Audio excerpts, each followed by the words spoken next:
नमस्कार बंधुगण मु बलराम आपन स्वागत करछि investing knowledge Odia YouTube channel को। स्टॉक मार्केट समस्ते तो स्टॉक मार्केट रे टंका लगेइबा कथा कहउचंती, हेले एठी प्रश्न उठे जे स्टॉक मार्केट केते सुरक्षित।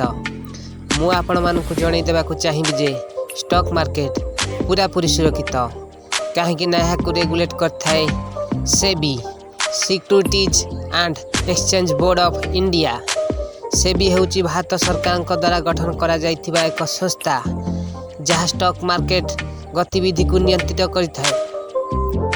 आपणक स्टॉक ब्रोकर ऐप रे दुईटी अकाउंट थाए, गोटेटी हैला ट्रेडिंग अकाउंट और अन्यटी हैला डीमैट अकाउंट। ट्रेडिंग अकाउंट रे आपणकर शेयर किनिबा पई टंका रही थाए और डीमैट अकाउंट रे आपणक शेयर किनि साला परे रुहे।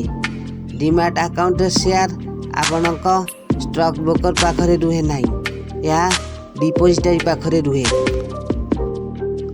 भारत रे दुईटी डिपोजिटरी अछंती, गोटेटी हैला NSDL national securities service limited और अन्यटी हैला CDSL central depository service limited. आपणक शेयर यहाँक पाखरे सुरक्षित रुहे। आपण बिकिला बेलकू टी पिन देई निज शेयर बिक्री करिकी आपणक टंका नेई परिबे। ओ सेबी रूल हिसाब रे आपणक स्टॉक ब्रोकर आपणक टंका को गोटे मास निज पाखरे रखी परिबो।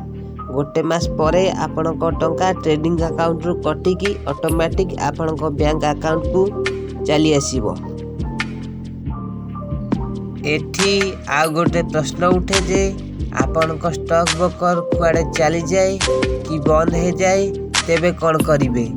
सेमिति हेले आपण क्लेम करि परिबे। सेथिपाई आपणक पुराना ब्रोकर डीपीआईडी जणा थिया दरकार। आपणक पुराना ब्रोकर डीपीआईडी ताहार अकाउंट डिटेल्स से थाए, ताहाकू नोट करी रखिथिबे। आपणकू एक नुआ अकाउंट खोलिबा को पड़िबो, एक नुआ स्टॉक ब्रोकर सहित। और तापरे आपणकर डीपीआईडी और पैन कार्ड आधार करिकी डीआईए स्लिप पूरण करी स्टॉक डिपोजिटरी की पठेइबे।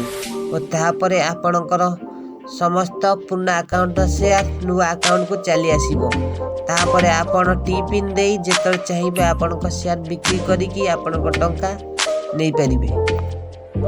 बाकी रहिला जदि केबे आपणक स्टॉक ब्रोकर आपणक टंका को ट्रेडिंग अकाउंट रु नेकी कुआडे चली जाए तेबे कौन करिवे।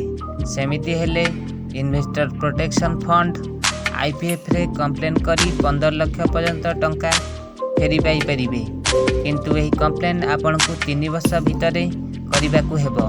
3 वर्ष परे कले आपन कोनसी टंका फेरी पाइबे नाही। यदि आपन शेयर किनिबार दिन ही आपन को ब्रोकर बंद हो जाए तेबे कौन करिवे। तेबे आपन कंप्लेन करि परिबे, किंतु आपन को टंका पाइबा कष्टकर हो जीवो। काहेकि ना शेयर किनिबार गोटे दिन परे ही शेयर डीमैट अकाउंट को आसी थाए। सेथिपाई सदा बेले भल ब्रोकर चयन करंतु। डिस्काउंट कैशबैक प्रलोभन रे पड़ी खराब ब्रोकर चयन करंतु नहीं। ग्रो अपस्टॉक जीरोधा भली भल बड़ ब्रोकर चयन करंतु। अधिका सुरक्षा पाई एसबीआई स्मार्ट सिक्योरिटी व्यवहार करि पारंतु।